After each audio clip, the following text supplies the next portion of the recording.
Shazia, quick response to what Shashi from Pune had to say. Quick response. I see, this is what people are feeling. You know, it's not a matter of just BJP or the Congress, because every party which has been power and the opposition, they pretty much behave the same way. It is settling the whole process, and also to have a transparent system whereby people know what's happening with their resources, their natural resources, as well as the taxpayers' money. Yeah. People have a right to know. It's almost become like the parliament and the institute of parliament has to be saved from the parliamentarians, if you look at it, because they are the ones who subvert the interests of parliamentary democracy. You keep blaming Baba Ramdev or Anna Hazare, but look at what parliamentarians are doing to the institute, widespread the pillar on which the parliamentary democracy stands. And also a bigger question is that one party does it and the other party does it whenever suits them, but to what avail? You know, things have come to such a murky past, Shiv. Had there been an independent system of inquiry, none of this would have happened. The figures are contentious. You know, charges are flying thick and furious.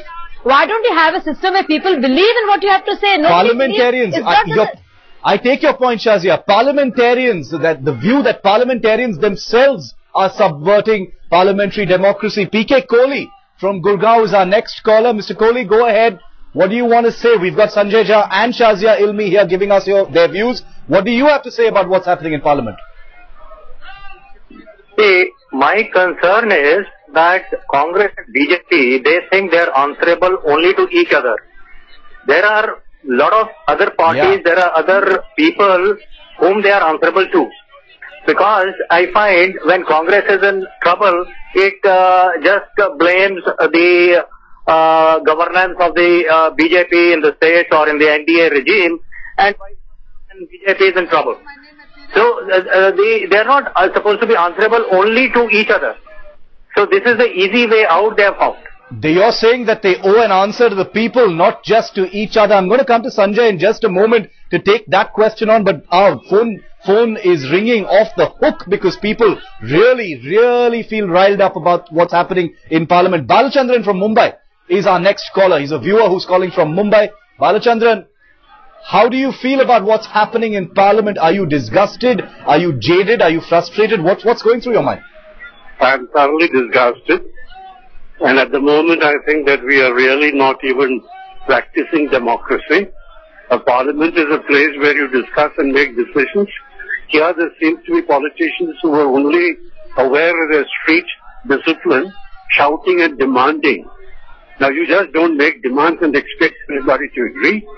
And the beauty of the situation today is that a big part of the opposition itself is unhappy with the position that the parliament is not being allowed to function. Now, this is where the BJP, I think, is leading. Calling a leader of the opposition is absolutely misleading the House and the people.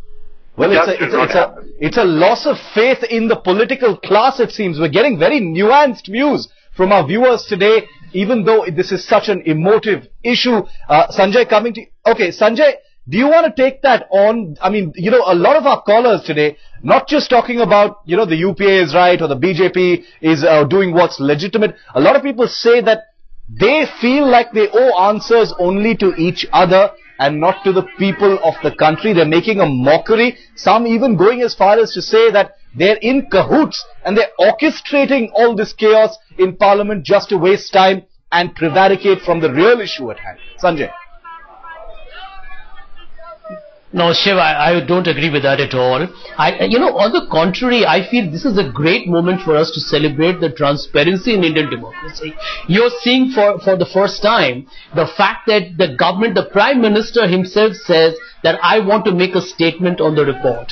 Now, this is so voluntary. This is how it should be. The CAG is an independent constitutional body that audits government departments, the PSUs. We're discussing that in a transparent fashion. I mean, whatever the figures might be, right or wrong, they will go through their own amendments. But Parliament is a forum for discussion. Now, I'm just thinking here, it's the job of the opposition to take advantage of a situation where they feel that they can try and put the government in the docks to bring it to public notice. A parliamentary debate is televised live. The whole country watches that. So these are forums that you can't ignore and overlook. And I think this is the tragedy of the way the opposition is handling it. I think the Prime Minister and the government has said that we want a debate on the subject. Now, you know, I'm concerned, Shiv, about only one aspect.